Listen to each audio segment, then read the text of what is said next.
Seguimos en América Directo analizando en tiempo real lo que ha sucedido en las últimas horas en los Estados Unidos con un triunfo de Barack Obama absolutamente ya consolidado y sin ninguna duda, porque recordemos que en los primeros momentos, en los primeros resultados, las cosas iban muy parejas entre el candidato republicano Mitt Romney y el demócrata Barack Obama. Pero hacia la madrugada ya de Latinoamérica se comenzó a perfilar una tendencia muy clara donde nuevamente el estado de Ohio marcó el punto de inflexión que indicó y que dejó muestras claras de quién iba a ser nuevamente presidente de los Estados Unidos. Por eso es que estamos ahora en comunicación con Ignacio Lavacchi, que es analista político, ha egresado de la London School y es director del programa de estudios para América Latina de la Universidad Católica Argentina. Ignacio, bienvenido, muchas gracias por estar en América Directo. No, gracias a ustedes por invitarme. Bueno, nos gustaría que nos des tu primera apreciación. Ha ganado Obama, Estados Unidos ha vivido 4 años de gestión del presidente demócrata.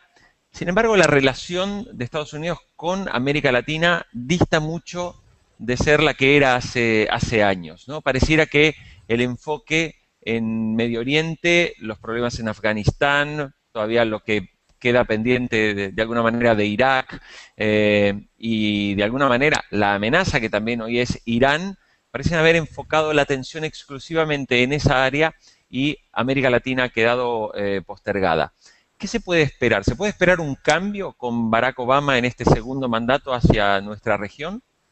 A ver, yo diría que esto es casi una constante en la relación entre Estados Unidos y América Latina, que es que América Latina es una región que es muy relevante para los Estados Unidos, pero claramente no constituye una prioridad, por los buenos y por los malos motivos, ¿no? O sea, los buenos motivos es que no hay armas nucleares, que no tenemos lo que Estados Unidos considera estados canallas o estados villanos, que tampoco hay otro tipo de armamento de armas de destrucción masiva, ni tampoco tenemos grupos terroristas internacionales operando en la región.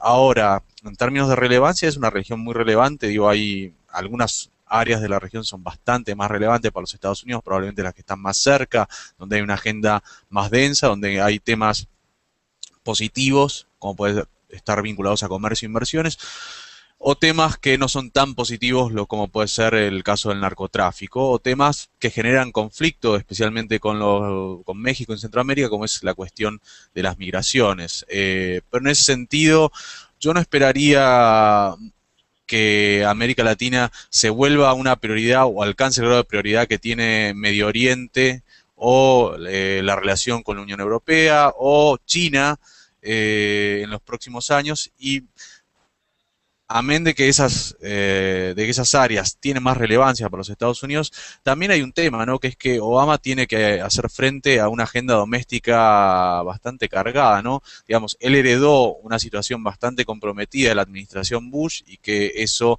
le ha concentrado buena parte de su atención y la economía norteamericana todavía no se ha recuperado de la crisis que comenzó en 2008 y, digamos, esa va a ser la prioridad de su gestión en los próximos 4 años. Ignacio, minutos antes de esta entrevista que estamos haciendo en vivo, hablábamos con Ben Monterroso, que dirige una organización que se llama Mi Familia Vota, una organización que tuvo un rol importante para convocar a los latinos que asistieron masivamente y con récord histórico de participación a las elecciones presidenciales.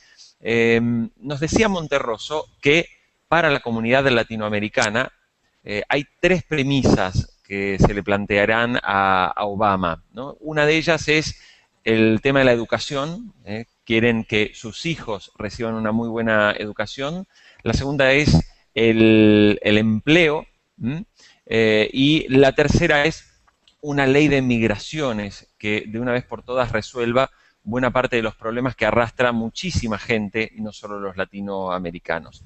Digo, si uno tratara de extrapolar todo este tipo de reclamos que se dan a nivel ciudadano, América Latina, si uno tuviera que resumir cuáles son las 3 cosas que debería pedirle a un gobierno como el de Barack Obama, ¿Qué debería ser? Bueno, yo diría que es una cuestión muy compleja porque América Latina es una región muy diversa. Me parece que la agenda de México, Centroamérica y el Caribe no es la misma agenda que puede tener la región andina o la región o lo que sería el cono sur. Eh, a ver, claramente para algunos países que están más cerca de los Estados Unidos, toda la cuestión que tiene que ver con drogas, Estados Unidos es el principal destino de las drogas que produce América Latina, bueno, es un tema principal. Tal vez un cambio en la política hacia las drogas, este enfoque de la guerra contra las drogas sería algo que podría ser de bastante interés para la región.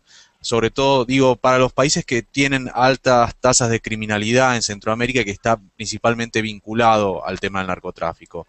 Resolver la cuestión migratoria también es una prioridad para para lo que sería México y Centroamérica. Tal vez para lo que es la Argentina o Brasil, cuestiones más vinculadas a las trabas, al comercio, ¿sí? Eh, en general, por ahí, como una demanda global, tal vez más atención, ¿no? De Estados Unidos hacia la región. Uno muchas veces oye acerca de los avances que ha hecho o que hizo en su momento Chávez, que ganó bastante influencia entre, yo diría, el 2004 y el 2008, y eso tuvo que ver con un vacío un vacío de los Estados Unidos, ¿no? Un espacio que dejó ahí y que permitió que Chávez hiciera uso de una suerte de diplomacia de la chequera, ¿sí? Y le permitiera ganar influencia. Entonces, Mm. ahí hay un tema de tal vez mayor atención hacia la región, ¿no? Ignacio, hay, si uno mira hacia atrás y analiza la relación de Estados Unidos con América Latina, ¿con quién les ha ido mejor? Porque consultando en estos días, algunos dicen, no, en realidad América Latina le fue al final mejor con los republicanos que con los propios demócratas. ¿Cómo, como analista político, cómo ves esta situación? O sea, ¿fueron mejor los demócratas o los republicanos para Latinoamérica? A ver, es difícil responder eso. Yo diría que no es tan lineal la relación. Tomemos, por ejemplo, la década del 70, la segunda mitad. Claramente hubo bastante tensión entre el gobierno de Jimmy Carter y las dictaduras sudamericanas. Entonces, ¿en qué sentido le fue bien o mal? Y seguro, a los gobiernos militares latinoamericanos les hubiera gustado más tener a un republicano en la Casa Blanca entre el 77 y el 81. ¿Por qué? Porque los republicanos habían tenido por ahí una política de mayor tolerancia, ¿sí?, hacia las dictaduras. Lo mismo durante la década del 80, la llegada de Reagan fue algo bien recibido por los gobiernos militares, y la década del 80 fue una década bastante tensa en la relación entre América Latina y los Estados Unidos, así que yo no sé si diría que le fue bien con los republicanos. La década del 90, digamos, durante el gobierno de George H. Bush, padre, hubo como una sintonía, y en ese sentido uno puede decir le fue bien, pero le fue bien porque había bastante coincidencia. En América Latina estaban llegando líderes al poder que implementaban reformas neoliberales y por primera vez se daba una especie de convergencia entre Estados Unidos y América Latina, que había democracia y gobernantes que aplicaban políticas de mercado en la región, y un Estados Unidos que ya no tenía el tamiz de de la Guerra Fría, ¿no? Que era, digamos, la cuestión del anticomunismo como dominando la agenda, ¿no? Mm. Eh, y después, tomemos el gobierno de George W. Bush. Bueno, ahí vimos también bastante tensión. Digamos, la política de Bush de la invasión a Irak no fue algo bien visto en América Latina. Eh, Claramente hubo bastante tensión con los países de la alternativa bolivariana de las Américas, con lo cual es difícil decir, bueno, con los republicanos a América Latina le va mejor. Con los republicanos, en general, es cierto, los Estados Unidos tienen una política más orientada al libre comercio y eso puede favorecer a América Latina. Con los demócratas tienen un vínculo con el sector sindical en los Estados Unidos y por ende son más proteccionistas, y entonces, pero de ahí a inferir linealmente que con los republicanos le va mejor y con los demócratas, yo creo que no es tan fundamental el cambio. Hay que ver tema por tema, ¿no? Digo, como destacó el presidente Obama en uno de los debates, la posición de Bush en temas migratorios era mucho más cercana a lo que demandaban los países de América Central y México que lo que presentaba Romney en esta campaña, ¿no? Entonces, en ese sentido, por ahí a veces Obama está más en sintonía con lo que proponía Bush al comienzo de su gestión en materia migratoria que con lo que había, la cercanía que había entre Bush y Romney, ¿no? Mm. Ahora, te llevo un poco así hacia la economía, ¿no? El ALCA es un proyecto que todos sabemos murió. Fue un gran proyecto en su momento de crear un área de libre comercio desde Estados Unidos hasta Sudamérica y esto finalmente no ocurrió. En el medio surgieron los bloques como el ALBA, bueno, las comunidades andinas que ya existían en realidad, pero que también se fortalecieron, el Mercosur, que tuvo su intento, pero hoy también parece estar naufragando. ¿Crees que hay una alternativa de libre comercio, sobre todo teniendo en cuenta que hoy América Latina es una región que crece? O sea, mientras Europa está en franca recesión, mientras Angela Merkel días pasados pide 5 años más de esfuerzos, evidentemente para el mercado latinoamericano que está en crecimiento con sus economías en expansión, pareciera una gran oportunidad. ¿Crees que esto, digamos, habrá canales de diálogo o que de alguna manera lo que estamos viendo en América Latina todavía plantea un panorama muy verde? A ver, yo diría que con el tema del libre comercio, buena parte ya se completó, digamos, cuando la administración Bush vio que era muy difícil avanzar con el tema del ALCA, lo que empezó a hacer es implementar una política que ellos llaman de liberalización competitiva, que era firmar acuerdos bilaterales, con lo cual yo diría que buena parte de la región ya tiene firmados acuerdos de libre comercio con los Estados Unidos, Colombia, Centroamérica, México, Chile ya tienen acuerdos. En el caso de Venezuela es casi innecesario un acuerdo de libre comercio, digamos, Venezuela ya accede, digo, el 80% del petróleo venezolano va a los Estados Unidos y entra con un arancel muy bajo, o sea que no lo necesitaría.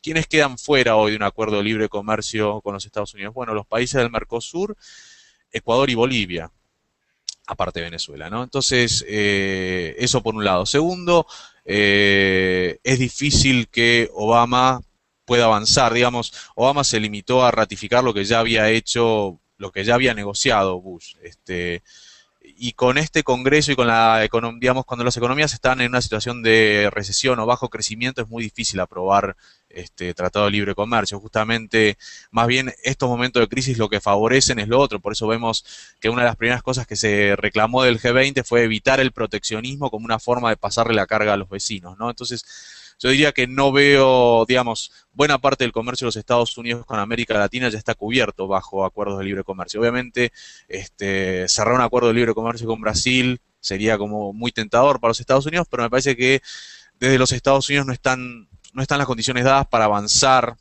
en liberalizar el comercio de productos que a Brasil le interesaría liberalizar, ¿no? La cuestión de los subsidios agrícolas, que de alguna manera fue lo que entorpeció las negociaciones entre el Mercosur y Estados Unidos en el marco del ALCA hace ya 7 años, eso sigue estando ahí, por más que tiene menos incidencia, pero va a ser muy difícil avanzar en ese sentido. O sea que, y si tomamos en cuenta la composición del Congreso, lo mismo, y la postura histórica de los demócratas, más el contexto, eso no ayuda mucho. Ignacio, para terminar, hace un rato mencionabas que a lo largo de la historia hubo distintos momentos donde incluso hubo una identificación de pensamiento político y económico coincidente, que fue básicamente la década de los 90, ¿no? Una economía en Estados Unidos muy liberal, muy neoliberal, como definen algunos, y la llegada de líderes en América Latina también con una visión de apertura económica, con búsqueda de inversiones internacionales, privatizaciones de empresas que se convirtieron en una oportunidad para Estados Unidos. Sin embargo, en la última década hemos visto que eso se fracturó completamente y pareciera que después del 11S del 2001 se produjo un quiebre que parece difícil de recomponer, porque América Latina hoy presenta claramente dos modelos. Uno, el modelo que de alguna manera representa a Hugo Chávez, con algunos adherentes, políticamente hablando, que puede ser posiblemente Rafael Correa, en alguna medida también Evo Morales, quizás algo también de la Argentina, y por otro lado, países como Chile o como Colombia, ¿no? Más abiertos, más dispuestos a los tratados de libre comercio, a acuerdos de cooperación en materia de lucha contra el narcotráfico, extradiciones, etcétera. ¿Se puede recomponer o ya la región se nos queda definitivamente dividida, como está planteada hoy? A ver, me parece que hay en este punto de la relación con Estados Unidos, incluso buena parte de los gobiernos de izquierda de la región tienen buena relación, ¿no? Digo, en Uruguay gobierna a la izquierda, en Brasil gobierna a la izquierda, y la relación con los Estados Unidos tendrán sus puntos de fricción, pero es razonablemente buena.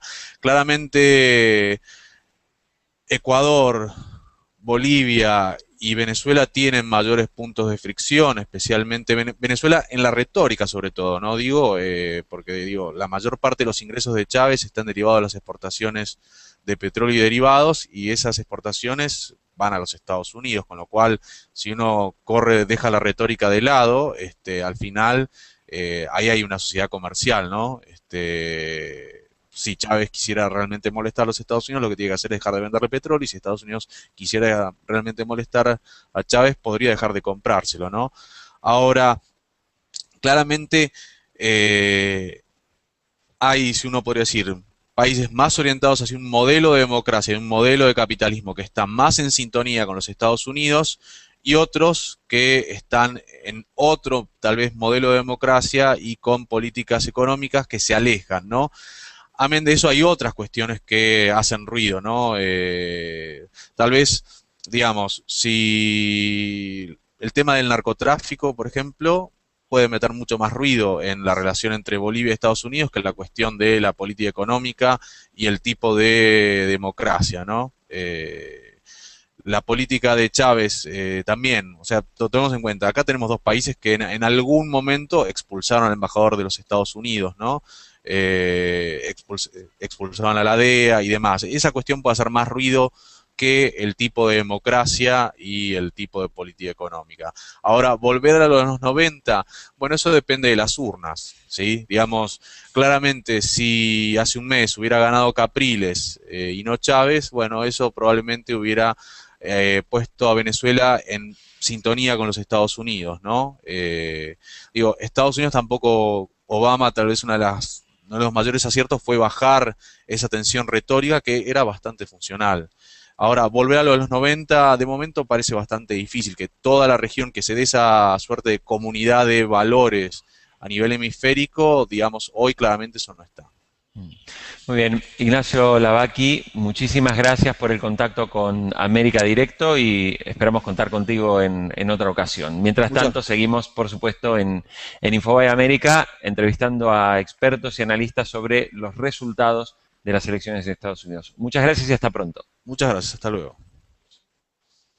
Unas áreas de la región son bastante más relevantes para los Estados Unidos, probablemente las que están más cerca, donde hay una agenda más densa, donde hay temas positivos, como puede estar vinculados a comercio e inversiones, o temas que no son tan positivos, como puede ser el caso del narcotráfico, o temas que generan conflicto, especialmente con México y Centroamérica, como es la cuestión de las migraciones. Pero en ese sentido, yo no esperaría que América Latina se vuelva una prioridad o alcance el grado de prioridad que tiene Medio Oriente o la relación con la Unión Europea o China.